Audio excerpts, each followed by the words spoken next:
Larissa, tudo bom? Ei, Má, tô bem, e você? Tô ótima. Conta para os nossos ouvintes quem que a gente convidou hoje para estar aqui na nossa tenda materna. Então, Maíra, hoje a gente tem o prazer de receber uma amiga, uma parceira de trabalho. Tive a honra de trabalhar com ela na Escola da Educação Positiva durante um bom tempo. A gente ainda trabalha juntas, né, Mainda? Então, hoje quem vai vir aqui na nossa tenda é a Mainda, que é mãe da Celina, do Rael. Ela é engenheira de formação, né? Formou em engenharia de controle e automação pela UFMG, mestre em engenharia biomédica pela UFO, e ela também tem várias, fez um processo de transição de carreira e fez várias outras formações dentro da área da parentalidade. Se formou como doula, educadora parental em sono e apego seguro, tem pós-graduação em educação positiva e fez a formação como terapeuta de biografia humana pela Laura Gutman, né? Além de estar cursando uma formação em experiência somática na ABT. E hoje ela é a coordenadora pedagógica e professora na Escola da Educação Positiva. Mainda querida, seja muito, muito bem-vinda à nossa tenda. É um prazer te receber aqui para a gente conversar sobre puerpério. Então, hoje a gente vai falar sobre esse tema que toca o coração de nós, mulheres, profundamente. Vamos esclarecer todas as suas dúvidas sobre puerpério.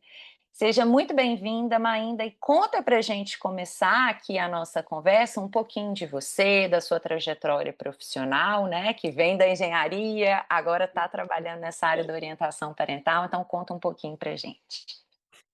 Olá, meninas. Bom dia a todos vocês que estão nos ouvindo. Estou muito feliz, né? Primeiro, falar que eu estou muito feliz com o convite, muito honrada em estar aqui, partilhar um pouco da minha história pessoal e profissional, que na verdade se mesclam muito mesmo. Eu vim de uma área da engenharia, eu trabalhava com gestão de obras. E ali eu já vi assim que não era aquilo que eu queria para o meu futuro, enquanto família, eu estava muito sobrecarregada mesmo. Falei, não cabe uma família aqui, não estava vendo nem meu marido direito, eu tinha acabado de casar, nem via o marido. Falei, imagina uma criança no meio disso tudo. E fui buscando, né? Eu pensei, vou fazer um mestrado então, porque aí a minha ideia era seguir carreira acadêmica, aí eu vou tirar férias com as crianças e não sei o quê. Rará. Pensei nisso tudo, fui fazer o meu mestrado, mudei para Uberlândia. Aí, marido recebeu uma proposta boa de emprego em BH, voltamos para Belo Horizonte, né? Que a gente morava aqui. E engravidei da Celina no meio do meu mestrado. E eu tinha, assim, na minha cabeça, eu era normal, a classe média de pensamento comum, eu acredito que da grande maioria, antes de ter o baque do puerpério, que é, beleza, 4 meses, a criança está ali na creche, volta a trabalhar e vida que segue. Pronto, faço assim. Até que um belo dia, eu grávida, tem alguns anjos que aparecem na vida da gente, né? Existem alguns anjos, anjinhos que vão soprando e a gente se abre ou não para aquele soprinho que apareceu. E eu estava conversando com uma prima do meu marido sobre gestação e falei: Ó, meu plano é muito simples, eu tenho pavor de cirurgia, então eu quero um parto normal. Vou para o Hospital Fulano de Tal, que é um hospital privado aqui de Belo Horizonte, e pronto, lá eu vou ter meu parto normal. Aí a menina olhou para mim e falou assim: Oi, não é bem assim que a banda toca, não. Você não quer entrar num grupo? E aí já entra, né? Um grupo de gestantes que a gente tem, que é aqui, e é um grupo que surgiu por uma doula aqui em Belo Horizonte. E hoje ele tem gente do mundo inteiro, é um grupo gratuito, e é um grupo que está realmente tentando alinhar com evidências científicas e fortalecer as mães. Eu entrei nesse grupo e tinha doulas, tinha gestantes, tinha puérperas, tinha gente de tudo que é tipo. Aí eu fui ver que realmente não era bem aquilo, não era, o buraco era bem mais embaixo. E tive também a sorte de, mesmo através do plano de saúde, eu acessei um médico e ele falou, Mainda, deixa eu te contar também. Se você não vai pagar a disponibilidade do médico para estar com você, se você não tem essa condição, e não era a minha realidade, ele falou assim: você vai para o Sofia Feldman. Sofia Feldman, para quem não conhece, é referência internacional, inclusive, não é nem referência nacional mais, é referência internacional, né, de partos humanizados. Aí eu falei, gente, eu vou pro SUS? Pensei comigo, eu vou pro SUS. Fui. Tive uma experiência de parto maravilhosa. Celina nasceu natural, na banheira, com enfermeira. Falei: "Nossa", e aí eu comecei a acender aquela chaminha, sabe, de propósito pessoal, profissional, outras pessoas precisam saber disso, que existe essa possibilidade, não é só artista que não é só a Gisele Bündchen que tem esse, né, pode ter esse privilégio, a gente também do lado, é portas abertas à maternidade, então a gente precisa de difundir o conhecimento, porque o conhecimento é que realmente é empoderador, né, a gente fazer as nossas escolhas conscientes, entendendo qual a nossa realidade, o que que a gente pode, o que que a gente não pode. E comecei, aí eu fiz curso de doula. Aí Celina veio, eu tenho 2 puerpérios, né. A Celina, que é a mais velha, ela veio para dar aquele voador no peito, falar assim: "Oi, bora lá acordar que você não sabe nada do que é uma criança, você não sabe o que é uma noite, o que que é esperado de sono".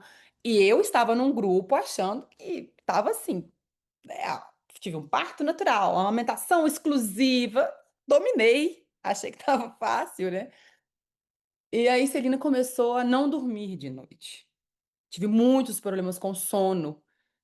E eu falei: "Gente, mas então ela tá aqui do meu lado", e não, eu não fiz cama compartilhada com a Celina, mesmo sabendo no meu grupo, inclusive de puérperas, sendo recomendado, falando sobre como fazer de maneira segura e tal, e eu falei: "Ah, não precisa disso, isso aí já é demais". Era demais para mim, né, naquele momento.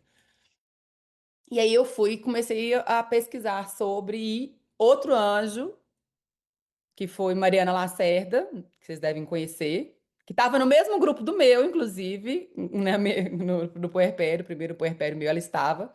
O filho dela é um pouco mais velho do que a minha. Ela me indicou a Lívia. Falou assim: essa mulher que eu confio, pode ir atrás dela. E fui atrás da Lívia. E aí eu colei na Lívia, não saí mais. Estamos juntos até hoje, inclusive. Passei com o Clá, com as meninas da escola. E eu comecei a descobrir no puerpério da Celina que eu precisava de cuidar mais de mim, de entender o que que era uma fusão emocional. Nós vamos falar um bocado sobre isso, né?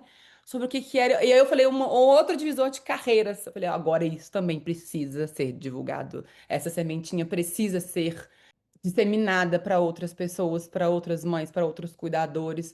Porque às vezes são coisas que a gente pensa que está tão longe de nós, tão fora da nossa realidade, que só é classe privilegiada, e sim, tem muita coisa que é privilégio mesmo, mas dentro da realidade de cada uma, é possível a gente fazer tantas pequenas coisas que aumentam esse vínculo, essa conexão com os nossos pequenos, que nos trazem esse centramento de estar presentes no momento. E eu falei, agora eu preciso correr atrás disso. E comecei a fazer, né, a curso de educação parental. E aí, quanto mais eu pesquisava, mais eu estudava, mais eu descobri que a mudança era interna, uma mudança interna muito grande, que estava muito ligada à minha infância, à minha criança interior. Aí eu fui fazer também, né, a biografia humana para entender um pouco mais do meu contexto, e fui descobrindo que realmente é um tijolinho de cada vez que a gente vai reconstruindo, e que a maternidade, que o conviver com uma criança, não apenas ser a mãe daquela pessoa que gestou, né, e quem pariu, mas quem convive com crianças, existe uma janela de oportunidade maravilhosa para a gente se ver naquele pequeno e pensar: eu sou digno de ser imitado? Se minha criança crescer foi exatamente como eu hoje, aquela criança que eu cuido, tá tudo bem? Zerei a vida? É isso mesmo? E aí eu falei assim: agora eu preciso realmente apoiar essas mães. E virei essa doula de pós-parto, trabalho como terapeuta hoje. Saí lá da engenharia, do mundinho bem lógico, bem racional, para invadir esse emocional com força total.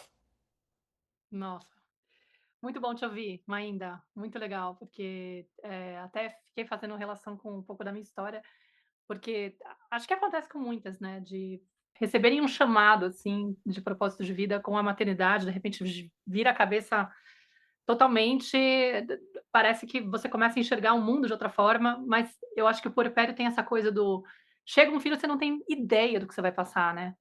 Parece que você tem um certo controle, você fica planejando, né: "Ai, vai ser assim, eu vou ter a criança", e a eu, por exemplo, eu lembro que eu ficava falando para o Alfonso: "Ai, sabe o que que é? A gente já está há um tempo juntos, né, sem experiência de ter filhos, como um casal que está se divertindo, que está super bem, se amando, mas ainda não somos pais e temos o desejo de ser pais". Eu estava com 30 e poucos anos na época, 33, 34, mais ou menos, e ele estava com quase 40, 40 alguma coisa, acho que 40 já.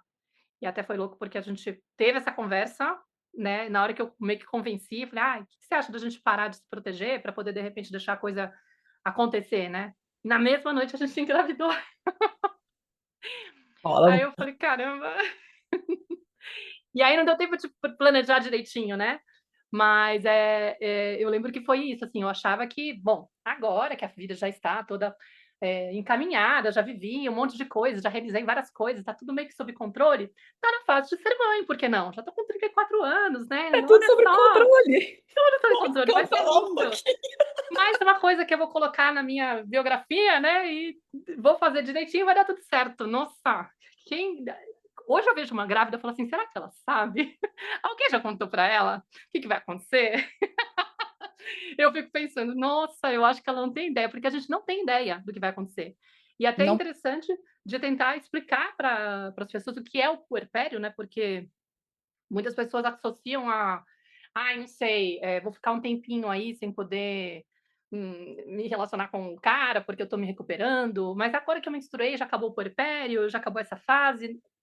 Esse nome em específico eu fui descobrir mais ou menos na época da gravidez mesmo, porque eu comecei a ler sobre Laura Gutman e comecei a ler Carlos Gonçalves, aí eu comecei a entender um pouco desses termos, mas antes disso eu não tinha a menor ideia do que se tratava. Eu acabei sem querer tendo um anjinho, que nem você falou, que me soprou esses temas na cabeça, assim, quando eu fiz uma viagem para o Brasil, encontrei uma amiga minha que estava super nessa onda aí da educação, na época não tinha o nome educação positiva, mas era parentalidade consciente e tal, e ela começou a me trazer um pouco desse repertório, eu falei: "Nossa, preciso me preparar", né.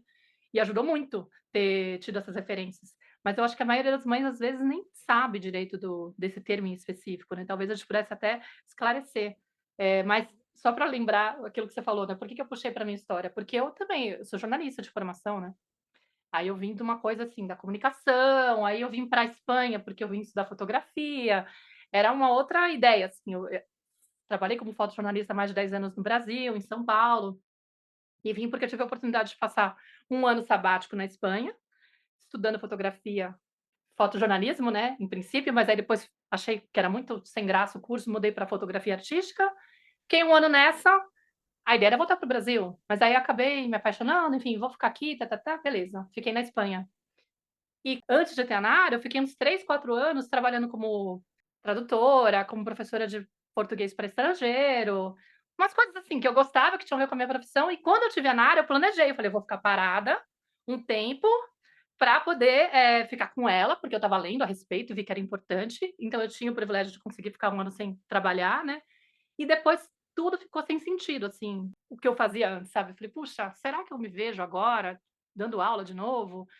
E mergulhadíssima nesse universo da maternidade e sentindo, assim, um empoderamento, uma vontade de passar essa mensagem para todo mundo, porque traz um alívio, né, quando você consegue se trabalhar no meio desse caos que acontece na tua cabeça nessa fase, né, de se tornar mãe. É um lugar muito enfim, aí eu acabei sentindo também essa necessidade e fazendo transição de carreira aos pouquinhos, né, até chegar a ser educadora parental, de fato, e mentora de mães. Mas queria que você esclarecesse para as pessoas esse termo, né, puerpério, e quanto tempo dura, né, porque também acham que: "Ai, menstruei, não tem mais". Acabou. Então, o puerpério, ele, se a gente for pegar definições de órgãos, efetivamente, ele é basicamente um período que compreende a volta do corpo. É um período que eles colocam na literatura, nesses órgãos, né, da OMS e do governo federal também, de 6 a 8 meses, a 8 semanas. 8 meses? Nem chega. 8 semanas. Que é um tempo de involução mesmo. O nosso útero, né, se expandiu, agora ele vai contrair, os nossos hormônios, nossas substâncias dentro vão entrar, se reequilibrar. Mas eu tenho uma crítica muito grande em relação a isso, que também vem com o apoio da neurociência. Eu gosto de tratar, primeiro, que não existe nada que o meu é igual da Maíra, que é igual da Clarice. Não existe. Cada uma tem o seu tempo, cada uma tem a sua questão. Eu acho cruel, inclusive, você chegar para uma mãe, porque quando fala acabou o seu puerpério, já vem de um lugar tipo assim, bora produzir, bora trabalhar, deixar essa criança aí e se virar e dar seus pulos. É muito cruel você pensar que 45 dias, 2 meses, né? 6, 8 semanas, 2 meses, essa pessoa já vai estar de volta no prumo. E não é uma realidade, né? Por mais que a gente seja um período muito crítico, sim, esses 2 primeiros meses, o puerpério, eu gosto de pensar que ele é algo muito mais além. Eu gosto de pensar na parte da neurociência. O que seria isso? O nosso cérebro, ele comanda tudo. Então, ele é um cara que tem que estar apto a gerir a nossa vida. Só que a nossa vida agora não é mais nossa. Chegou um outro serzinho aí, que seja através de um parto, que, né, se for normal, se for cesárea, se for natural, se for uma adoção, chegou um serzinho e eu preciso, a minha vida vai mudar agora. Então, o nosso cérebro ele se abre. A gente tem o que a gente chama de janela de plasticidade neural. A gente abre essa janela para quê? Para que o nosso cérebro se molde para essa nova realidade, para eu me adaptar bem a essa realidade. Então, eu abro uma janela de aprendizado maravilhoso. Por isso que o puerpério também é tão poderoso no sentido de trabalhar internamente, porque eu estou neurobiologicamente favorável para isso.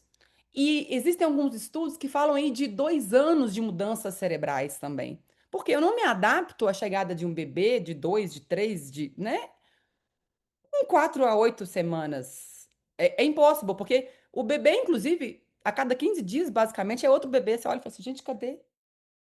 Cadê? Passou. Então, eu gosto dessa janela de 2 anos, por isso, e porque também existe um conceito que eu ouvi primeiro da Laura Gutman, mas que outros autores, como a Sue Gerhardt, também traz no livro dela, que é fusão emocional. Ela não fala exatamente isso no livro dela, mas ela fala sobre ondas de rádio, como se o bebê captasse as ondas do ambiente. E fusão emocional é algo que todos nós temos. Nós somos todos seres fusionais. Maíra, Clarissa, Mainda, dos 8 segundos de vida até os 88 anos, somos seres fusionais. Por quê? Porque eu preciso ler o ambiente. Digamos assim, estou no meu trabalho há anos nessa empresa, louco para pedir uma promoção. Hoje me preparei, fiz o meu discurso, mas eu cheguei assim, já sei o que que eu vou falar, os meus pontos positivos, por que que eu mereço essa promoção e tal. Coloco o pé na empresa, eu já sei que algo aconteceu. Tem alguma coisa aconteceu. Aí eu entro dentro da sala do chefe, olho para a cara dele e falo assim: hoje não vai ser o dia. Por quê? Porque eu estou conectada com esse ambiente. Então, eu estou lendo, fazendo leituras emocionais o tempo inteiro, justamente porque nós somos seres sociáveis para entender, né? E não ficar dando uma nota, como diria o povo aqui em Minas Gerais. E o bebê, ele é exclusivamente emocional. Então, ele faz essa leitura do ambiente de maneira tão sutil, tão sutil, e isso, a gente que está mais envolvido, vamos colocar como cuidador principal, porque quanto mais envolvida na criação, quanto mais presente, mais essa janela se abre, tá? Inclusive, os pais, parceiros e parceiras também têm essa oportunidade, quanto mais inseridos eles estão dentro desse cuidado com esse novo ser. E aí, quem está mais inserido fica, entre aspas, pesado, porque eu preciso de ser o tradutor desse serzinho aqui para esse mundo. Então, nos 2 primeiros anos é uma tradução ferrenha, porque a criança não fala direito, não fala o que quer, não fala que tá com fome, não fala nada. Então, assim, a gente vai tendo marcos, né, importantes até do desenvolvimento cognitivo da criança, mas os 2 primeiros anos é um momento de muito decifrar. Eu olhar, esse choro não é fome, esse choro é sono. Essa criança tá mal-humorada. Já acho que ela perdeu a hora da sonequinha, tá na hora de a gente colocar para dormir. Então, essas sutilezas, esse cuidador principal passa por isso nesses 2 anos que a criança não consegue nomear suas necessidades tão bem ainda para o mundo. Por isso eu gosto de pensar nessa janela de uma maneira mais gentil nesses 2 primeiros anos de vida do puerpério. Quer dizer que fez 2 anos, acabou? Também não, não é sobre isso, né? Mas ele vai ficando um pouco mais leve nesse sentido. Hoje meu filho tem 2 anos e 3 meses. Alguém falou alguma coisa ontem, eu ri demais. Chegamos, fui buscar a Celina na escolinha, alguém falou com ele assim: Nossa, Rael, você cresceu muito, você comeu fermento? Aí ele olhou para a pessoa, arroz com feijão. Então ele já tem uma troca ali mínima com o ambiente que me permite ir saindo aos pouquinhos, entendeu, Maíra? Eu não sei se para vocês foi assim também. Sim, eu queria só complementar um pouquinho a sua fala, porque eu vejo uma coisa, Mainda, que é importante, né? Acho que você trouxe assim com muita clareza, com muita clareza e objetividade mesmo o que é essa etapa. E tem uma coisa que eu talvez vou falar de um outro jeito aqui que a gente precisa considerar também, que é o seguinte, né? Para eu traduzir isso que esse bebê está comunicando, né? Eu preciso de, como se fosse assim, né? O meu campo interno, o que me acontece, muitas vezes vai atravessar essa relação. Às vezes eu vou interpretar o que esse bebê está trazendo de um lugar, às vezes, que tem muito mais a ver com o que está acontecendo comigo e muito menos com o bebê. Então, o que eu estou querendo dizer aqui, né? Assim, essa etapa do puerpério, falando sobre essa adaptação que eu sinto que você falou, que ela vai muito além de uma adaptação só fisiológica, do tempo desse corpo, mas que ela vai englobar várias outras questões. Eu vejo que durante o nascimento, né, do bebê, como você falou, né, o parto, existe sim uma ruptura física, mas existe também uma ruptura psíquico-emocional dessa mulher. Então, muitas das coisas que ao longo dessa história de vida não puderam ser elaboradas, não puderam ser, de certa forma, processadas, vividas na totalidade, e que a gente, de alguma maneira, isso é relegado a um campo do inconsciente, da sombra, é como se isso ficasse disponível e, de certa forma, até influenciasse na minha capacidade de perceber os sinais desse bebê. Porque fazem parte, né? A partir do momento que eu me vejo diante de um serzinho extremamente vulnerável, dependente, frágil, né? Eu lembro do meu primeiro puerpério com o João, meu filho, né? Eu tinha 25 anos, tinha acabado de fazer 25 anos, que eu lembro que eu olhava para ele ali e eu ainda, né, me sentindo uma menina, tinha acabado de me formar, assim, com muitos medos em relação ao meu futuro, à vida, muito insegura. E eu olhava para aquele bebezinho, assim, quando ia escurecendo, tão pequenininho, tão frágil, e me sentindo responsável por aquele ser. Eu ia para um lugar interno, né, para uma sensação de muita fragilidade também, de eu não dou conta, eu também sou muito pequena, me dava uma tristeza tão profunda nesse horário, acho que estava escurecendo, e eu olhava para aquilo ali, que como se aquilo fosse muito maior do que eu. E, obviamente, que ao longo, né, dos meus processos de crescimento pessoal e das minhas indagações, eu fui entendendo que nesse encontro com o meu filho, muitas dessas dores, eu estou só trazendo para a gente perceber, né, essas manifestações, que óbvio, né, tinham a ver com essa sensibilidade dele e tudo, mas que tinham a ver com a minha dor, com a minha experiência infantil também, com tudo isso que de alguma maneira eu não consegui processar ao longo dessa vida. E eu estava tendo essa oportunidade ali, justamente no encontro com esse bebê. Então eu sinto, né, que isso é importante a gente considerar também, porque muitas vezes as nossas questões psíquico-emocionais vão justamente estar ali nessa relação nossa com o nosso filho, e que para muitas mulheres isso é muito assustador e às vezes até recai como uma coisa que, nossa, eu me sinto culpada em saber disso, então isso vai influenciar minha relação com o meu filho, né? Que peso saber disso, mas que na verdade eu vejo como, e como você nomeou também, como essa janela de oportunidade, como uma grande oportunidade, né? Que só quem realmente, que para a mulher ela, entre aspas, é dada, mas não é garantia que a gente vai Mergulhar. aproveitar essa oportunidade, mas que para muitas outras pessoas que estão ao redor ali interessadas em se vincular com a criança, é uma opção assim quase que eletiva. Ela vai precisar de fazer um esforço a mais, e que para a gente, na verdade, isso já é meio dado, assim, né? Esse encontro e toda essa ruptura que coloca coisas que estavam ali no inconsciente mais disponíveis aqui, mas disponíveis são assustadoras, né? Óbvio que eu estou pegando meu exemplo, não é fácil eu sentir essa tristeza, né, num momento que eu estou ali com o meu bebê, que eu preciso de ter força para cuidar dele, que teoricamente eu deveria estar me sentindo fortalecida, disponível, energizada, e o que eu estou sentindo é uma tristeza profunda aqui, né? Mas o quanto que isso é uma realidade emocional e que essas nossas questões elas vão aparecer ali, vão de certa forma influenciar até mesmo na minha capacidade de sintonizar com esse bebê e perceber o que é dele, perceber o que é meu, né?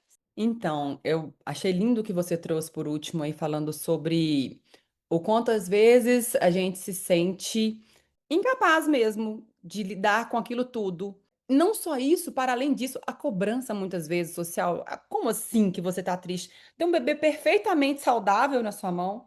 Como assim que você tá vulnerável? Você não sabe? Ela só trocou uma fralda. E por isso que eu acho que essa janela também de 6 a 8 semanas é muitas vezes cruel, porque ele traz mudanças realmente na nossa psique mesmo. Ele traz essa ruptura e essa oportunidade de estar de frente com as nossas próprias questões.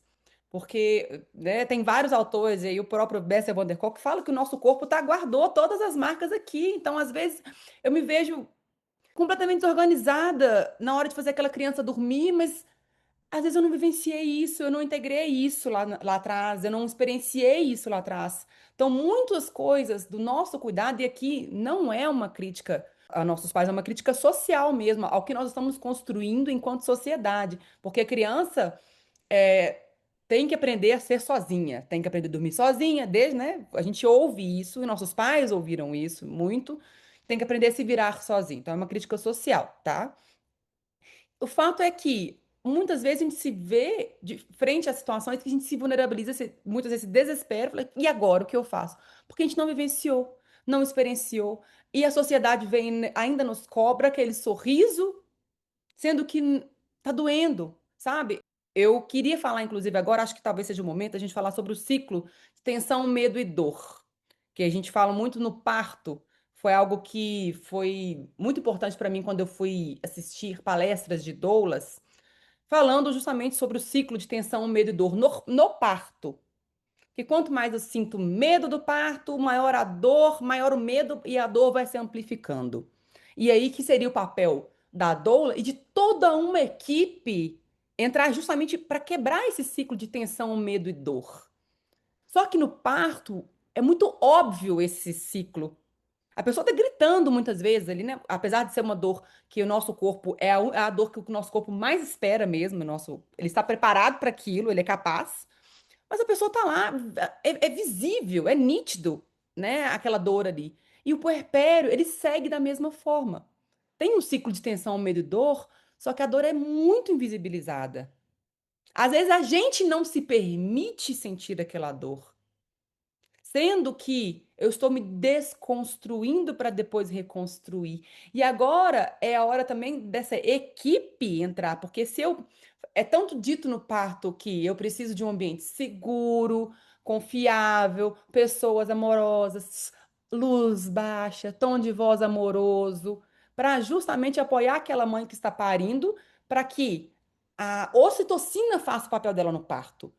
E eu preciso também que as pessoas que estão ao redor tenham essa mesma noção, eu gostaria que elas tivessem, que elas tenham essa mesma noção depois que a pessoa pariu e está ali vulnerável com o bebezinho no colo, que ela está vivenciando também esse ciclo. Será que eu sou capaz? Eu tenho medo de fazer cama compartilhada, tenho medo de não fazer cama compartilhada. Tenho medo do meu filho ter um mal súbito de noite, eu vou lá e acordo, vejo, mas eu não preciso porque tá tudo bem com ele. Então é uma dicotomia muito grande que a pessoa vive e que seria maravilhoso que as pessoas ao redor, vizinhos, o companheiro, companheira, pai, mãe, sociedade, estivesse sensível a isso também. Porque não quer dizer que ela não esteja doendo, dói. Ela está se desconstruindo mesmo enquanto aquela pessoa que não existirá mais, ela vai renascer junto com aquele bebê, aos pouquinhos, entender quem é a nova Mainda, mãe da Celina. E depois vem um outro porpério, quem é a nova Mainda, mãe do Rael e da Celina, que muda de novo.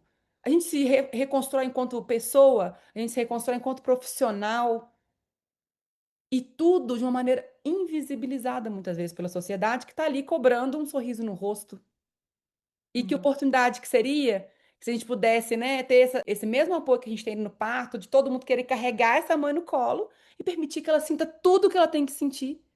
Porque aí a gente vai integrar todas aquelas partezinhas nossas que foram desconstruídas, que você tá ali de frente, mas que tem uma frase que vocês não vão conseguir ler, mas sabendo que tudo que a gente precisa está dentro de nós.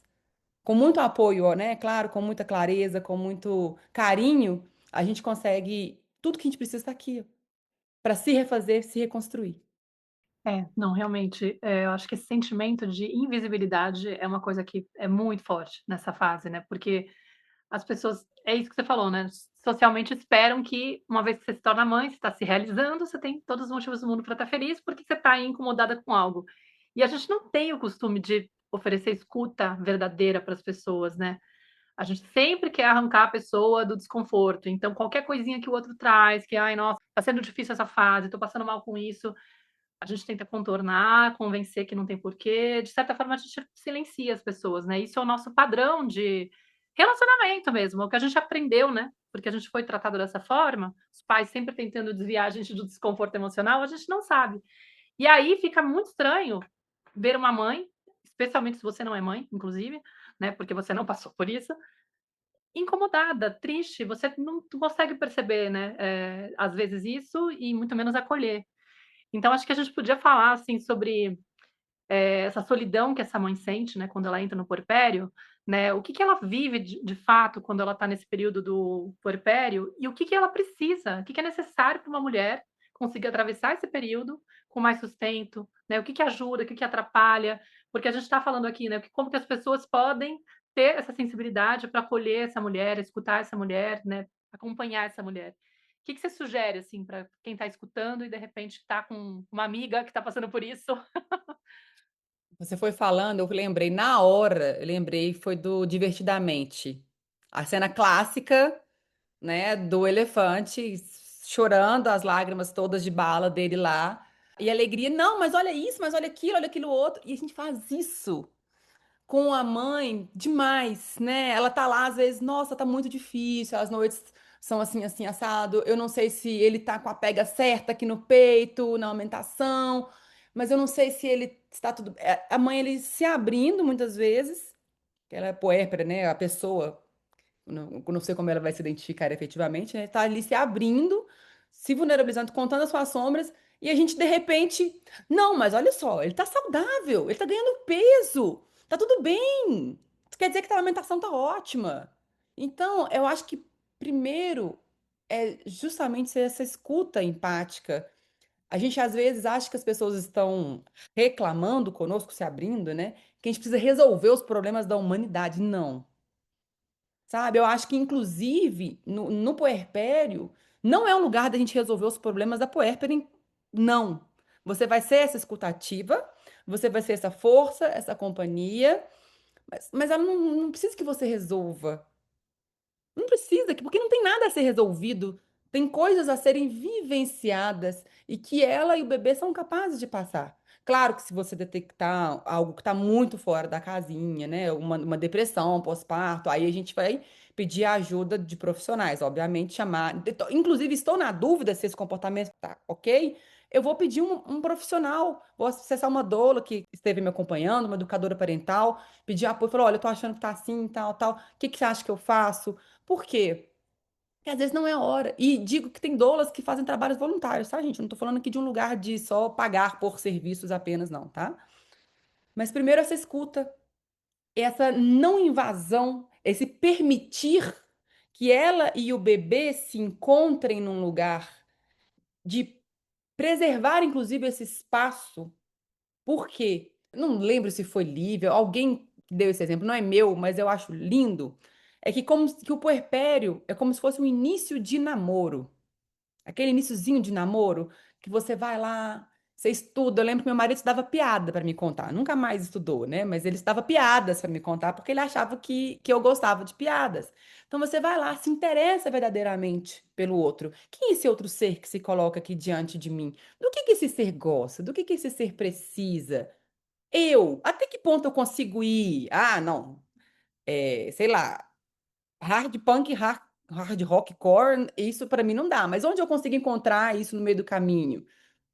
Pra gente se conhecer. Eu não preciso de muita coisa, eu preciso de um tempo e de um espaço seguro. Criar esse espaço seguro, essa escuta sem julgamento. Coisas práticas de dia a dia, às vezes, que a pessoa não, que a gente realmente não sabe o que vai acontecer, né, Maíra? Práticas de dia a dia. Será que eu, enquanto rede de apoio, consigo organizar uma marmita para chegar todos os dias para essa pessoa, se ela for uma mãe solo, por exemplo? A gente tinha uma iniciativa que a gente fazia isso aqui para mães recém-paridas e não é mãe que precisava financeiramente ou não, não é sobre isso. É sobre estar a serviço, me colocar a serviço. Eu vou lá, eu dou de presente para ela, às vezes, uma limpeza, uma faxina na casa dela, que ela, às vezes, não vai dar conta de fazer naquele momento. Então, coisas pequenas, de espaço, não invasão. Eu achei uma coisa muito linda que o meu marido pediu para minha mãe, que a gente nem precisaria pedir, que é: "Sogrinha, eu não quero que você faça por mim, eu quero que você me ensine a fazer". Então, não tirar esse bebê do colo dessa mãe e achar que ele é o problema. Se ela pedir, se ela estiver supercarregada, ela vai falar: "Gente, segura aqui um pouquinho, deixa eu dar uma estruturada e voltar". Mas não ficar puxando, não ficar pegando. Dá um espaço para essas pessoas se conhecerem mesmo, uma intimidade física e emocional. Pra eles irem aos pouquinhos construindo essa relação, sem invadir, sem: "Ah, mas porque" comparação, gente. Porque o vizinho, o filho do vizinho com 3 meses já dormia a noite inteira. A que serve isso? Cobranças. Mas quando é que você, porque a vida é cobranças.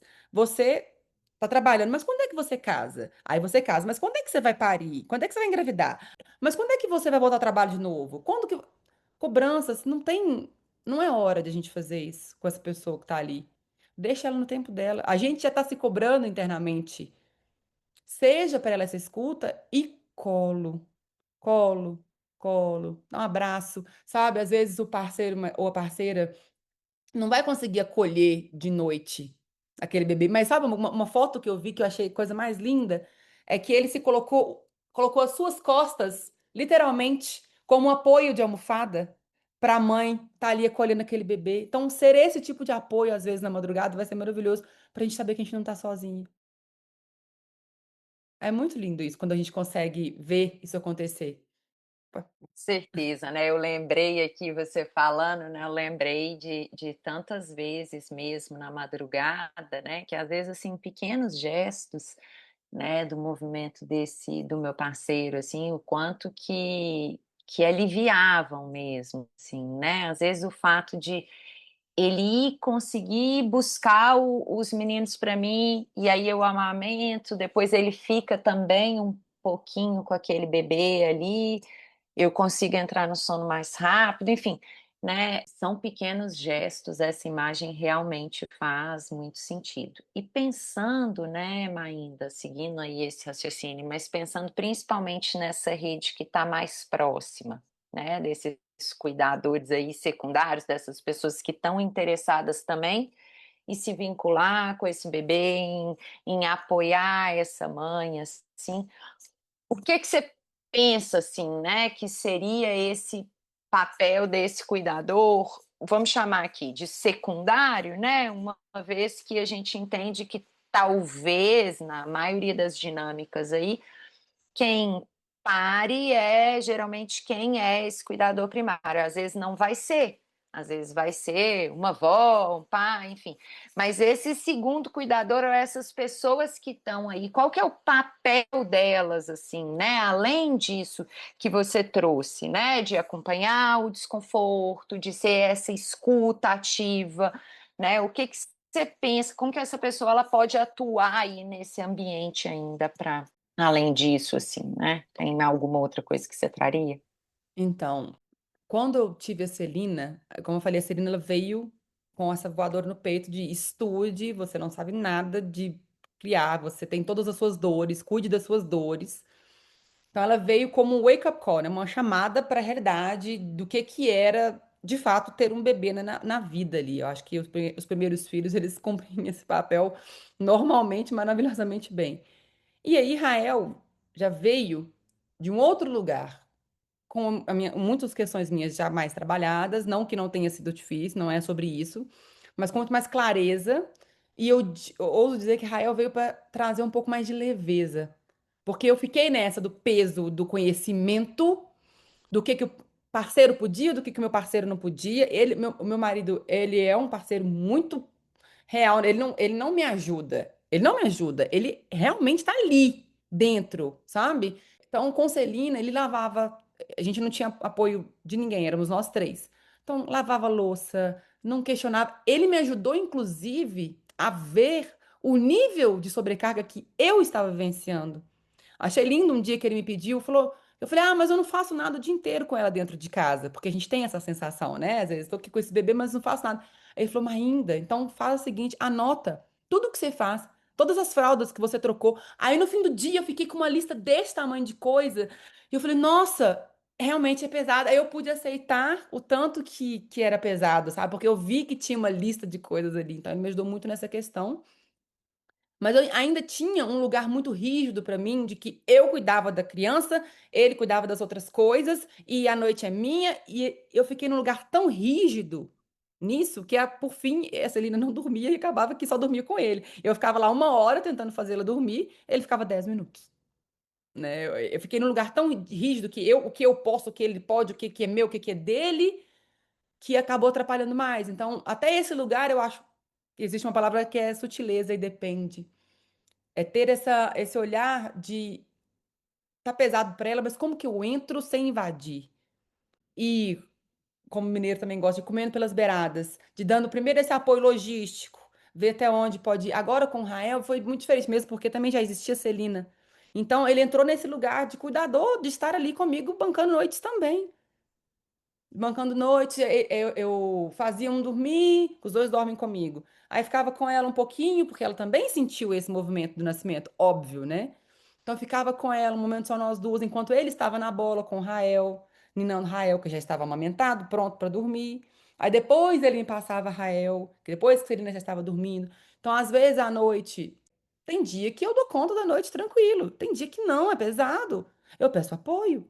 Mas sempre as fraldas estava com ele. Final de semana eu nem não troco fralda. Proibido trocar fralda aqui em casa. Eu já entrego pro parceiro para apoiar nessa logística que a gente fica tão dentro que às vezes uma fralda pode ser muito. Então, esses apoios logísticos e ver um quanto que tá pesado ou não para aquela mãe à noite. E se colocar disponível. Pode Você falar, está Cláudia. falando, né, assim, de um lugar, olha só, né? Estou entendendo aqui o quanto que acho que talvez um primeiro, né? Essas pessoas que estão fora e que estão vendo ali aquela mulher, aquela mãe, aquela díade ali, aquela cuidadora principal, ou aquele cuidador principal com o bebê, aquela díade, aqueles seres ali fusionados tentando se conhecer e se entender, que talvez um primeiro Lugar, né? antes de qualquer intervenção, atropelo, requerer passar a minha experiência prévia como vó, como sei lá o quê, como, né?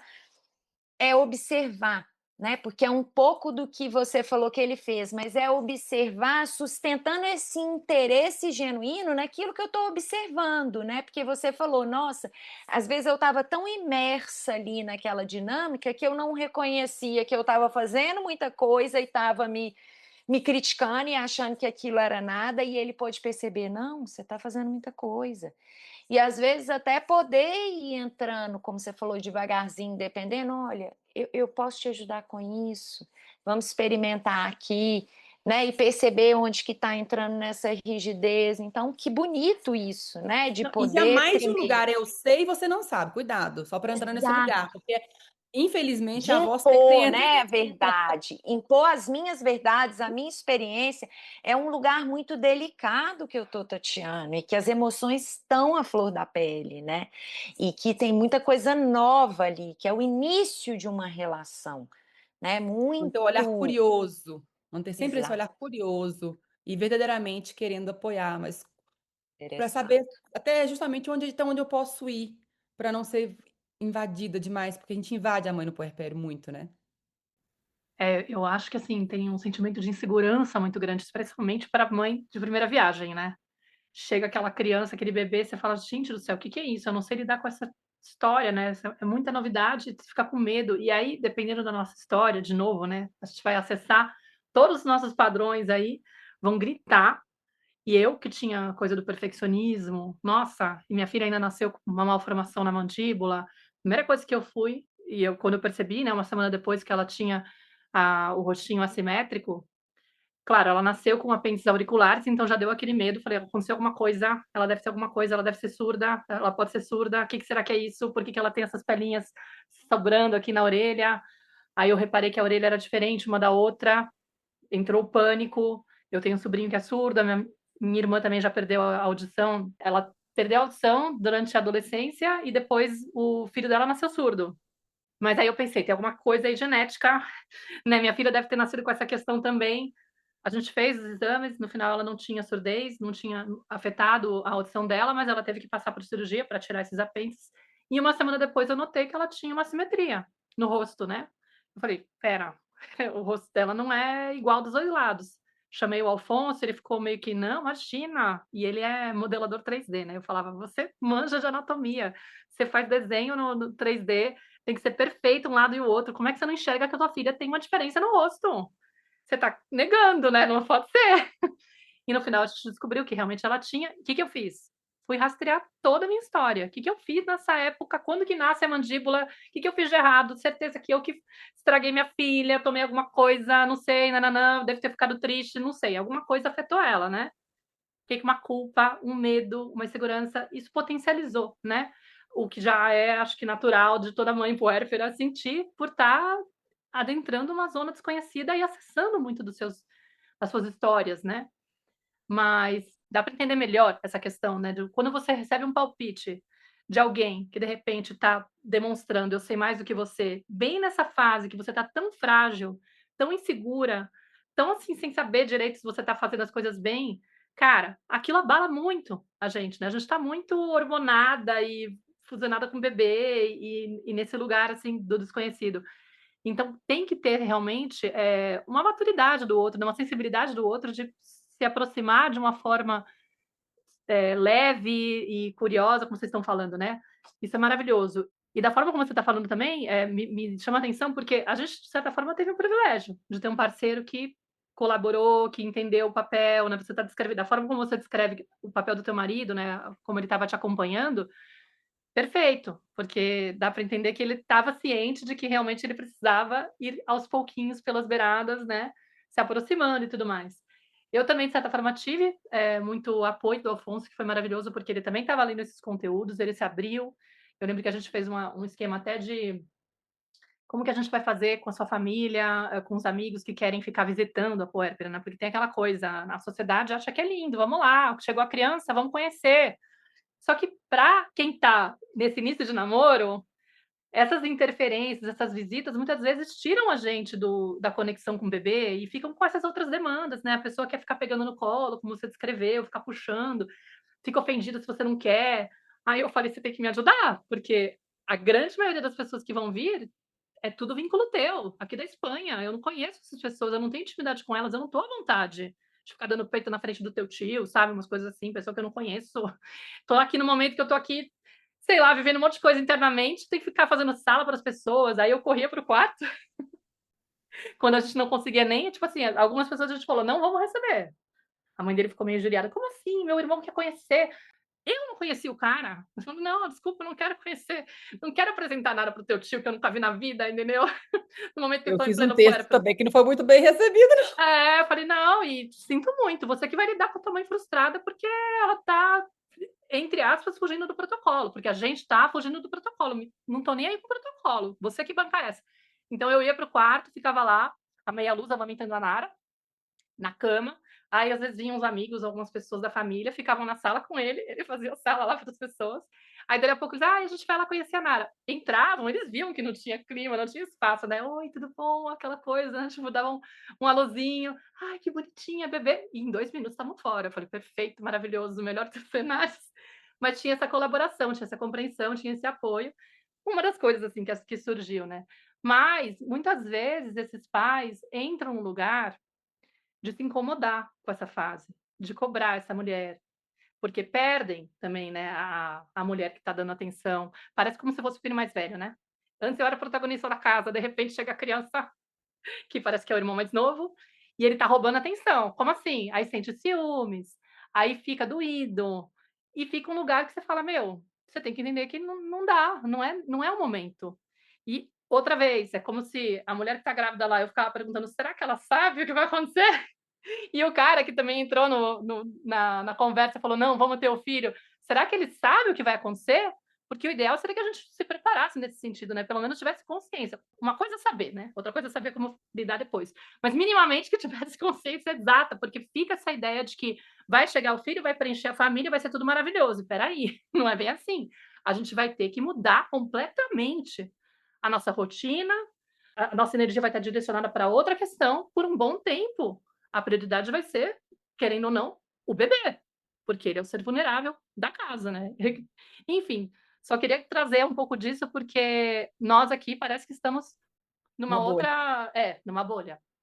Uma bolha. Assim, o mais triste, Maíra, que eu vejo é a quantidade de mães, e eu participo de muitos grupos de mães, das minhas doulas, eu administro esses outros grupos que tem muitas mulheres que já passaram por ali. Eu acho que o mais triste é quando você é mãe solo com um companheiro, companheira dentro de casa. Fora as separações que acontecem nessa fase, no bebezinho, né. Tipo, logo em seguida as pessoas se separam, porque parece que realmente estavam vivendo uma fantasia.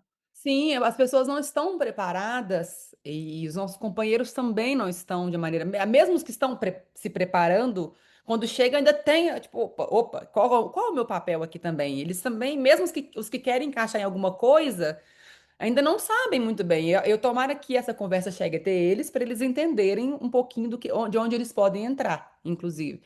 Mas é muito triste quando ele não quer, e aí é muito frustrante para a mãe, e esse momento talvez seja o melhor momento dessa pessoa procurar apoio de outras mães, para saber que ela também não está sozinha, sabe? Porque infelizmente, às vezes, o filho que dá mais trabalho é o filho da sogra, né?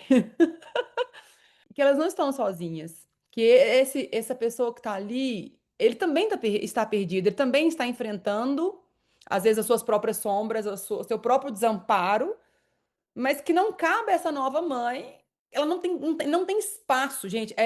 Não é possível que essa mãe cuide desse bebê, de si e do companheiro companheira. Então, eu quero deixar claro aqui que essa pessoa vai ter que procurar uma ajuda externa, né? Uma terapia, o futebol com os amigos para se nutrir, outros pais que também estão passando por esses momentos, porque na verdade, o que a chegada de um bebê faz é expor todas as nossas fragilidades enquanto casal mesmo. E casamentos, tudo são contratos. A gente vai tendo que rever aos pouquinhos, ó, isso aqui tá bom pra mim, isso aqui não tá. Que eles estejam também atentos a isso. E a gente, principalmente enquanto cuidador principal, pensando que sim, a gente é o cuidador principal daquele bebê, porque existe um machismo estrutural muito grande, um patriarcado na sociedade, que se a gente for entrar nisso aqui, nós vamos conversar e vamos sair daqui só amanhã, talvez, mas que precisa ser nomeado, precisa ser dito, e que tem uma coisa que a Laura Gutman falou uma vez que ficou para mim, que é o poder revolucionário das mães, da pessoa que gestou e pariu, que é justamente, eu não concordo com a sociedade estruturada dessa forma. O que eu vou ensinar para o meu filho, homem, Rael? Para minha filha Serina, o que eu vou ensinar para ela, né, agora, que é justo, que não é justo, o que ela pode ou não aceitar do outro, né? Eu nomear para o meu filho se ele pode chorar, se ele não pode chorar. Como que é isso? Como que eu, que vivenciei isso, que entendo um pouco dessa estrutura machista patriarcal, minimamente, porque vivo, quem é mulher vive essa estrutura, e é sim massacrada muitas vezes por ela. Como que eu faço agora para mudar dentro do meu micromundo? Porque às vezes eu não tenho acesso ao macromundo. Eu não, né, eu posso pedir uma política pública, mas o que que eu consigo fazer no meu micromundo? Com os meus dentro da minha casa? O que que eu aceito, o que que eu não aceito? O que que meus filhos vão aceitar de mim, vão aceitar do outro também, sabe, Maíra? Porque é um poder muito grande também que a gente tem, né, nas mãos. O tio do Homem-Aranha já falava, né, com grandes poderes vem grandes responsabilidades aí. Então, o que que a gente faz com isso também? Acho que fica uma chamadinha. E aí, pensando nisso que você está falando, né, desse poder revolucionário, eu queria que a gente pudesse aprofundar um pouquinho mesmo, assim, nesse puerpério, muitas vezes, ele é chamado como esse terceiro renascimento, como esse renascimento da mulher, como algo realmente que vai poder integrar ali, né, que a mulher vai ter a possibilidade, talvez, de integrar aspectos que ficaram relegados ao inconsciente, à sombra, e que não puderam ser acessados pelos motivos que foram ao longo dessa história, assim.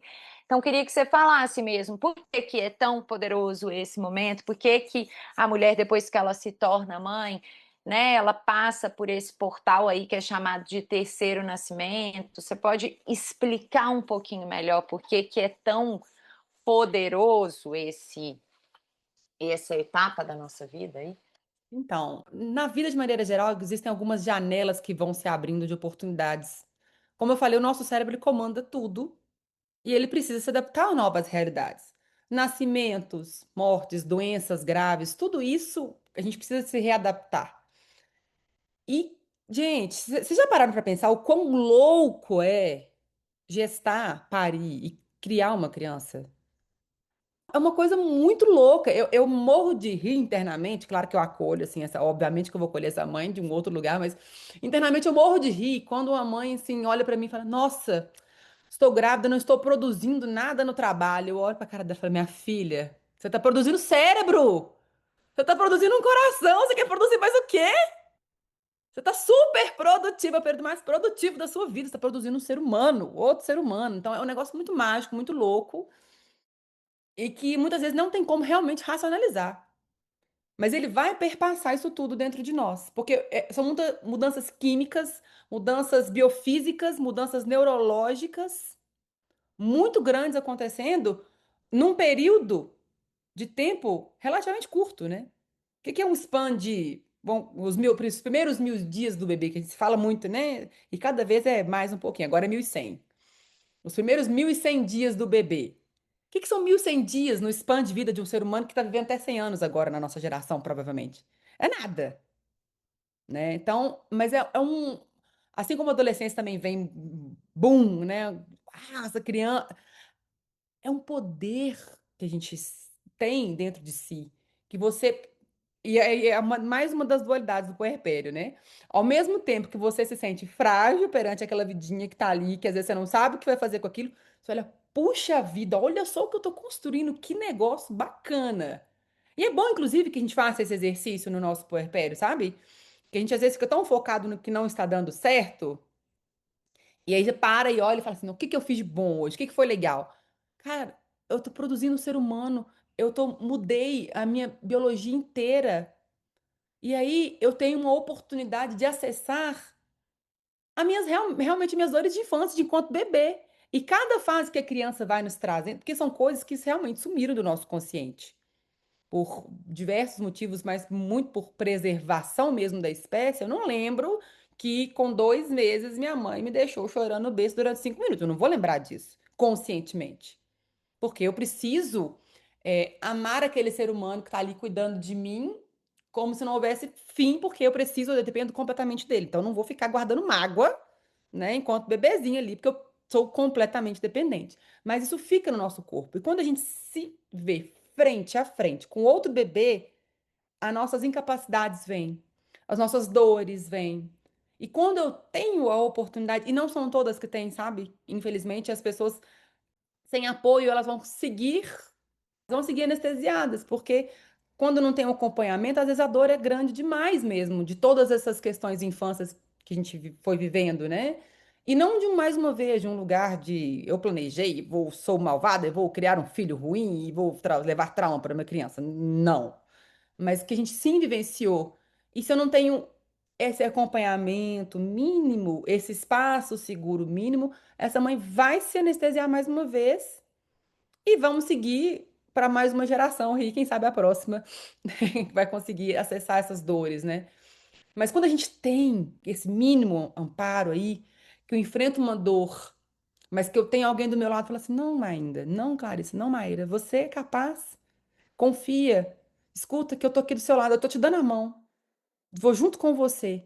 E você vai atravessando essas dores, quando a gente chega do outro lado, gente, eu até emociono, porque quando você chega do outro lado, você fala, putz, que delícia, que força.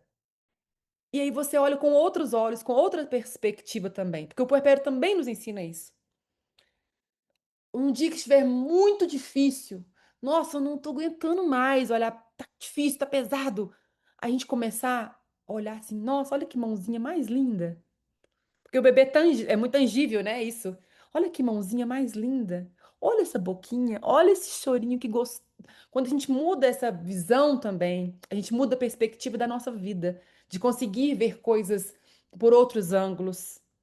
A gente desenvolve habilidades novas, capacidades de verdade de ter resiliência emocional, de passar por desafios, porque é isso, né? Você passa por um desafio, acha que não vai dar conta, consegui, respirei, olhei para trás, nossa, eu fui capaz. Aí você passa por mais um desafio, porque cada salto do desenvolvimento também da criança, a gente brinca que é um chefão que vai chegando, né? Preparando para a próxima fase. Aí você olha para trás, nossa, eu dei conta disso. Estamos bem, estamos saudáveis, estamos aqui do outro lado, mais conscientes das minhas limitações, mas não só disso, conscientes das minhas forças, de quem eu sou, do que eu vim fazer nesse mundo. Isso a gente tem muito forte, pode ter muito forte no puerpério. Aí, não à toa, é um período que a gente faz muita transição de carreira mesmo, porque a gente não aceita mais qualquer coisa, eu não aceito mais, né, quem tem oportunidade, né, gente? Que nem todo mundo vai ter essa oportunidade. De olhar para esse chefe que me menospreza, que não me valoriza, e pedir para sair, ou então de olhar e falar assim, nossa, eu vou investir minha energia, é nisso daqui. Porque o nosso tempo também vira outro tempo, né? Outro tempo nosso, outro tempo da criança, que você fala, vou deixar meu filho em casa para isso mesmo? Habilidades de gestão de tempo, habilidades de gestão de recursos, de gestão de pessoas, resiliência emocional, gente. Tudo isso o puerpério pode nos trazer se a gente, enquanto sociedade também, não só enquanto mulheres, mas enquanto sociedade, permitir que essa mulher viva o puerpério dela em paz, gente. Em paz e acompanhada, né? Sim, não, é. Né? Bem Que a acompanhada de companhia nos traga pessoas interessadas e respeitando, sim, assim, né, claro, o sim, processo, né. sim.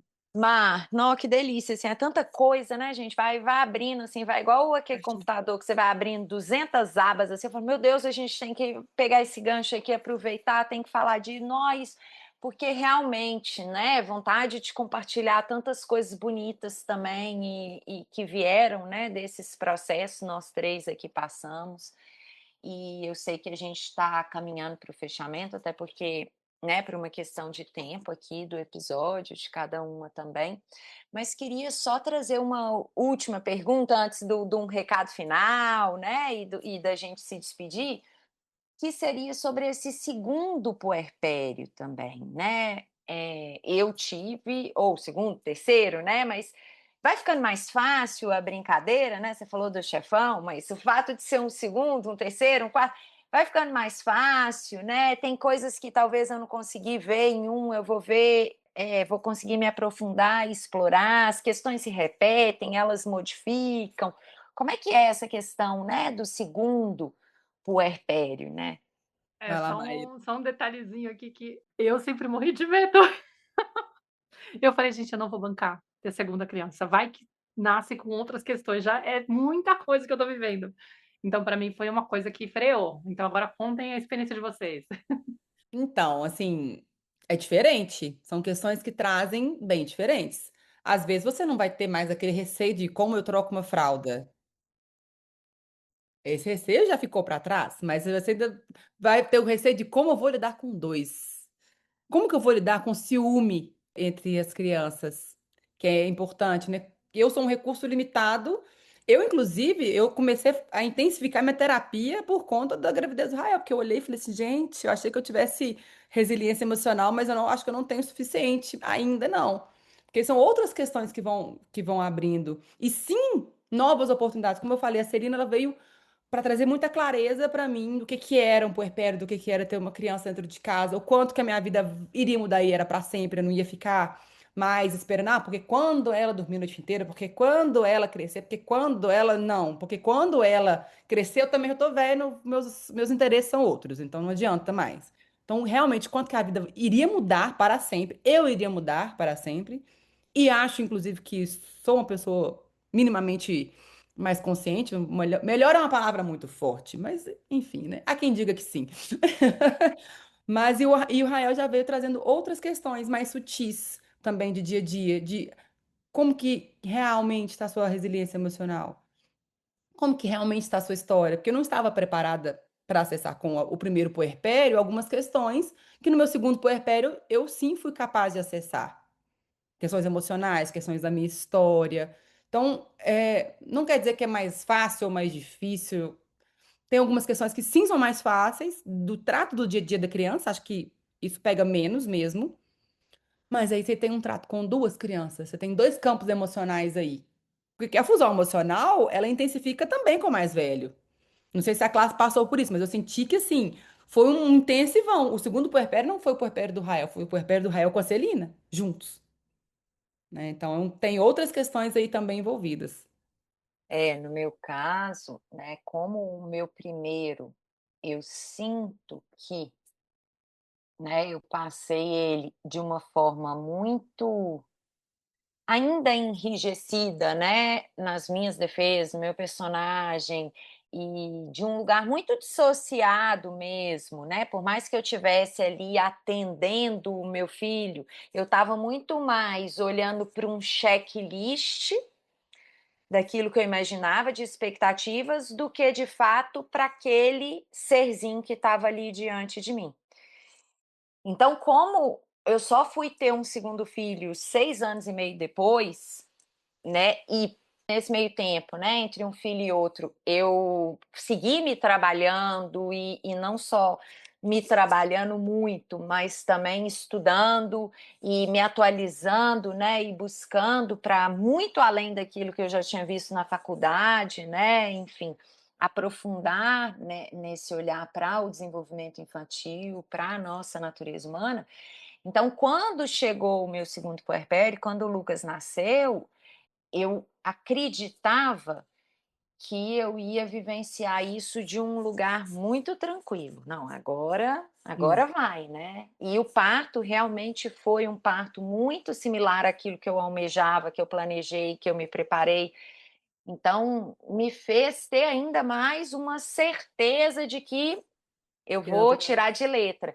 E o que aconteceu, né? Eu acho que a vida ela é extremamente generosa e vai trazendo a gente, né, de alguma maneira, para o que a gente precisa de olhar, né? Eu vivenciei esse segundo puerpério de uma maneira 10 vezes mais intensa que o primeiro, e porque assim, né? O Lucas adoeceu. Ele foi internado. Então, tudo que eu evitei em relação ao parto, tudo que eu tentei controlar ainda me vi ainda muito num lugar de controlar, de performance, e o Lucas me trouxe muito para o sentir, porque ele tirou o meu chão e me jogou num lugar de muito medo e de muito pouco controle, porque quando você está com uma criança internada no hospital, você não tem controle absolutamente nenhum, né? Assim, você fica muito à mercê daquela estrutura, e aquilo para mim foi muito desorganizador, mas ao mesmo tempo, aos poucos, com o acompanhamento, com, né, olhando para isso, eu fui vendo essa oportunidade gigantesca que eu tive. Então, realmente eu concordo com você que eles são diferentes, que vão trazer questões muito diferentes, e que é isso, é um puerpério que ele é compartilhado. Mesmo eu tendo um filho que já estava com 6 anos e meio, estava ali todo mundo, né, porque ao mesmo tempo eu estou no hospital com um, o outro está em casa e eu estou afastada dele, e o que está acontecendo com ele, e quem está cuidando, e o que ele está sentindo, e como que eu vou acompanhar isso, e esse ciúme que vem depois. Então é um movimento que você vai sendo cutucada por cada filho, né, nas De suas maneira feridas, diferente. nas suas questões, de um jeito, né, como se eles fossem refletindo aspectos internos profundos e que agora estão mais complexos ainda, né? Porque são dois, né? São Sim. dois solicitantes, ou três, ou enfim, né? Mas é realmente bem diferente mesmo. Não, escutando vocês, eu fico pensando, eu fico revisitando o meu parto, né, que de certa forma eu também, como eu estava estudando, eu programei, planejei, escolhi o melhor hospital de Madrid, que fosse com parto humanizado, com um plano de parto que você podia oferecer, com a garantia de que a doula pudesse estar presente. E aí a gente tinha aquela eram 4 salas que tinham banheira, então se você chegasse num horário decente, de repente, já tivesse sorte, você tinha garantida a banheira, as pessoas respeitavam. Aqui eles têm a matrona, né, que acompanha, que seria a parteira, ela não fica o tempo todo dentro do ambiente com você e não é um médico que vem fazer o parto, a não ser que tenha alguma complicação. É ela que te acompanha. Então, assim, foi tudo planejado para ficar bonitinho, deu tudo certo nesse sentido. Mas eu me vi super tentando controlar o parto mesmo, né, ou muito racional, assim, eu não entrava naquele lugar que as pessoas falavam: "Ai, o tal do portal, de você ficar lá entregue", ficava calculando o relógio, pensando como que será o qual será o ascendente da minha filha agora, se ela nascer nesse horário. Umas coisas assim, sabe: "Ixi, se vier com peixes com leão, será que eu vou bancar? Como é que vai ser?", não sei o quê, né, tipo, a cada 2 horas eu ficava pensando nisso. E morrendo de medo do círculo do fogo, aí no final acabei pedindo a epidural, não tinha efeito nada, eu sentia dor igual, não conectei com a doula, foi uma coisa super esquisita, foi muito estranho, né. E no final eu estava dizendo assim: "Cara, você não tem controle, não adianta você ficar se programando, né". Mas no pós, né, depois dessa história, nascimento, beleza, teve lá 3 horas da parte de empurrar o bebê, como é que chama? Porque aqui é Expulsivo. puxo. Do Expulsivo. expulsivo, é. 3 horas do expulsivo, aí a mulher começou a falar: "Olha, agora tá ficando naquele limite, já não dá mais pra esperar", né, porque ela não a cabecinha dela, ela estava também com problema de estava com torcicolo, não sei o quê, mas enfim, por algum motivo ela não estava descendo, no final deu tudo certo, nasceu parto natural, ok. Só que vieram todos esses medos, né, do que veio logo depois, e eu acessei muitas coisas, porque como eu tenho esse perfil de perfeccionista, quando eu descobri que ela ia ter que fazer várias cirurgias, eu entrei num lugar de: "Cara, eu tenho que fazer de tudo para essa menina não sofrer com essa história, e para ela não sofrer rejeição das pessoas pelo fato dela não ter um rostinho padrão, né, por aí". Que na verdade é louco, hoje ela com 11 anos é uma coisa que não pega quase nada, assim, sabe, era uma projeção minha, muito mais, né. Mas foi tão, assim, avassalador, foi tão duro de atravessar, foi tão duro de encarar tudo isso, e eu demorei muito tempo para perceber que eu estava muito no lugar de querer ser aquela mãe perfeita, que faz tudo direitinho, bem como a Clarissa falou, sabe, de fazer o checklist, e não estava conectada com a necessidade dela muitas vezes, estava conectada com o meu medo de falhar com ela, meu medo dela relar na ferida do abandono, de se sentir rejeitada ou abandonada, e aí eu ficava o tempo todo querendo estar presente, de repente virava aquela mãe, tipo, que ficava obcecada por estar atendendo a criança e virava aquela mãe que na verdade não estava sendo suave ou presente de verdade, né, não estava presente, conectada com ela, estava conectada com as minhas dores, projetando um monte de coisa. Aí eu falei: "Nossa", e sacar isso e passar por isso foi tão dolorido que eu falei: "Cara, eu não banco ter uma segunda, tipo, arriscar de novo e vai saber o que que chega". De repente chega uma coisa mais profunda ainda, porque eu via tantos relatos de mães que eu acompanho nas mentorias, nos atendimentos, que falam assim: "Ah, a primeira foi tranquila, a gente quis ter a segunda", de repente virou a cabeça, né. Que na verdade é maravilhoso, porque é um convite, mas poxa, não é fácil de atravessar. Aí eu falava: "Que coragem". Toda vez que eu vejo alguém com mais de um filho, eu falo: "Gente, que coragem". Tem uma agora na mentoria que tem 4. Eu falo: "Gente, que coragem". É, Admiro mas muito. a minha mãe sempre diz que assombração sabe para quem que aparece. Então, assim, acho que às vezes as nossas as grandes dificuldades, a verdade é que as grandes dificuldades que a gente tem no puerpério, elas são nossas, tem nada a ver com criança. Sim, Elas são nossas, né, da gente se tem uma coisa que a maternidade ensina é: você não tem controle de nada. isso. Não tem controle de nada, não adianta. Quanto mais você tenta ter controle, Não mais as escapa. coisas saem do controle. E aí o que que a gente tem que aprender a ser é como eu vou buscar ajuda quando as coisas estiverem fora de controle. Puerpério é a grande arte de, beleza, descontrolou, para onde eu corro, para onde eu peço ajuda, não tô dando conta, para quem que profissional. E ainda entra uma outra ciranda que não vai dar tempo de entrar, que é a questão dos profissionais. O quão despreparados eles estão para atender uma mãe puérpera, né? Talvez no seu caso tivesse alguém te acompanhando, um profissional amoroso, competente, que saiba Claro, acompanhar puérperas, que não seja só, né, que saiba da doença, da questão fisiológica do negócio, mas que saiba acompanhar uma puérpera. Talvez metade dos problemas no puerpério a gente não teria também, porque a grande maioria, inclusive, da rede predadora que a gente tem é com profissionais. Então, cuidado aí, até nas escolhas de claro. profissionais que nos cercam, né? Que extremamente importante. É, quase como se parece que foi um evento traumático, e aí eu falo: "Não, eu não quero viver isso de novo". Mas acaba que é isso, assim, rede de apoio, pessoas conscientes no entorno, isso muda tudo, né. Também o fato de eu ser expatriada, estar fora do país, minha mãe já estava falecida, enfim, acho que é uma realidade um pouco mais tensa, né.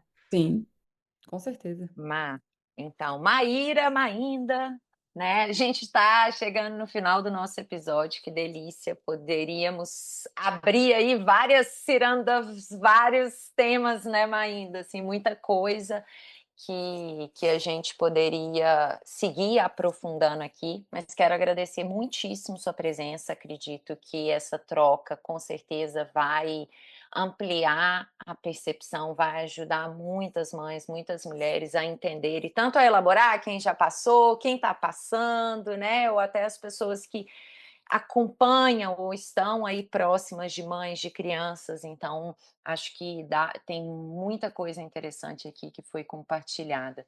E para fechar, né, queria, Má, que você deixasse aqui então um último recado para essas nossas ouvintes que estão aqui nos escutando sobre esse tema, e também os seus contatos, como que as pessoas fazem para te achar, né, para te procurar, enfim, é isso.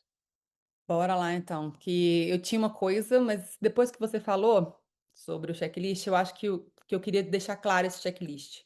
Cuidado com o checklist da maternidade perfeita. Primeiro, porque ele não existe. E a gente vive num mundo extremamente conectado e muito desconectado ao mesmo tempo.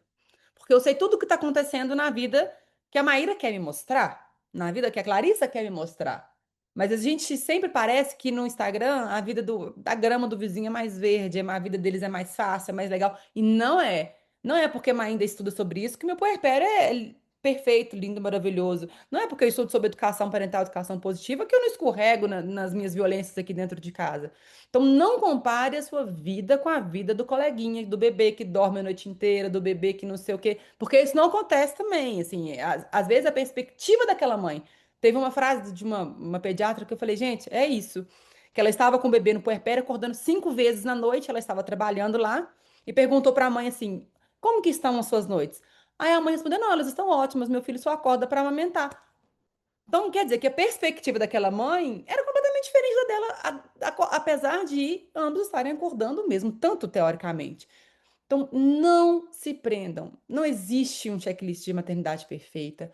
Você vai fazer o que você é capaz de fazer com as ferramentas internas que você tem. O que a gente pode fazer é buscar mais apoio. Ah, mas eu não tenho esse apoio no meu parceiro, minha parceira, mãe. Grupos de mulheres que estão passando por isso. Tem coisas gratuitas. Tem muitas doulas que prestam serviços maravilhosos pelo Instagram também, de apoio, de dicas sobre parto, sobre puerpério. Se quiserem, né, peçam, a gente pode mandar esses contatos, quem eu tenho também, indicações. Tem grupos até de terapia online da experiência somática mesmo que eu faço, que eles têm grupos de atendimento voluntário, assim, né, para quem está se formando. Então, tem muitas alternativas pagas e gratuitas para a gente se trabalhar, porque é o momento da gente internalizar, voltar para dentro de nós, entender as nossas dores, aceitar nossas dores e integrar essas dores aos pouquinhos com o apoio de alguém consciente do nosso lado, que seja uma outra mãe, que seja um grupo, que seja da escola, mas que a gente também saia dessa zona de conforto de esperar que tudo vai chegar para nós e começar a sair para buscar esse apoio também. Se a gente, eu não tenho dentro de casa, onde eu tenho esse apoio? Porque sempre em algum lugar a gente acha, nem que seja no Instagram de uma pessoa específica. A gente pode procurar esse apoio. E contem comigo também, eu posso ser esse apoio, se vocês precisarem, né? Meu Instagram tá aqui, o nome é Mainda Quintela, é Mainda Quintela meu Instagram, se vocês precisarem de qualquer coisa. Ficou algo que não ficou claro aqui? Ah, eu queria aprofundar um pouco mais nisso, tô precisando. Ah, eu moro lá não sei aonde, da Rebimboca da Parafuseta, quero um apoio. Quem tem aí? A gente vai procurar algum apoio que tenha nessa Rebimboca da Parafuseta também, tá bom? Perfeito, maravilhosa. Muito obrigada, querida, pela tua fala, pela sua generosidade, por ter aceitado esse convite, por estar aqui disponível, trazendo todas essas informações lindas. Espero que realmente chegue no coração das nossas ouvintes e que alguns parceiros também escutem e se sensibilizem. Enfim, espalhem para quem vocês puderem, ou amigas também que têm crianças por perto, né, mães por perto que acabam de ter filhos e tal, para que possam também escutar um pouco sobre esse tema, se sensibilizar. E eu queria também só falar que você mencionou a Mariana Lacerda e a Lívia Praeiro no começo do episódio, né? E as duas têm episódio gravado aqui com a gente. Então é só Tá vendo? Estou maratonar muito bem aí. acompanhada, gente. O segredo do puerpério é estar bem acompanhado. Escolha suas companhias com consciência. Sim. Então é isso. Fica um grande beijo aqui para vocês e para os ouvintes, para os ouvintes. A gente se vê no próximo Beijo. E episódio. até o nosso próximo episódio. Beijo, pessoal. Beijo. Beijo. Maíra, Mainda. Até mais. Até mais. Eu sou a Clarissa de Aquiara. E eu sou a Maíra Soares. E você acaba de escutar mais um episódio da Tenda Materna, um podcast sobre maternidade e autoeducação. Nossa conversa de hoje te tocou de alguma forma? Tem algo que você vai fazer diferente depois de ter escutado esse episódio? Se sentir no seu coração, compartilha com suas amigas nosso podcast, deixa um comentário no nosso perfil do Instagram, @tendamaterna.podcast, contando como esse episódio mexeu com você. Segue a gente no Spotify para não perder nenhum encontro de inspiração, crescimento, trocas profundas e muito apoio. Nos vemos em nosso próximo episódio. Até lá!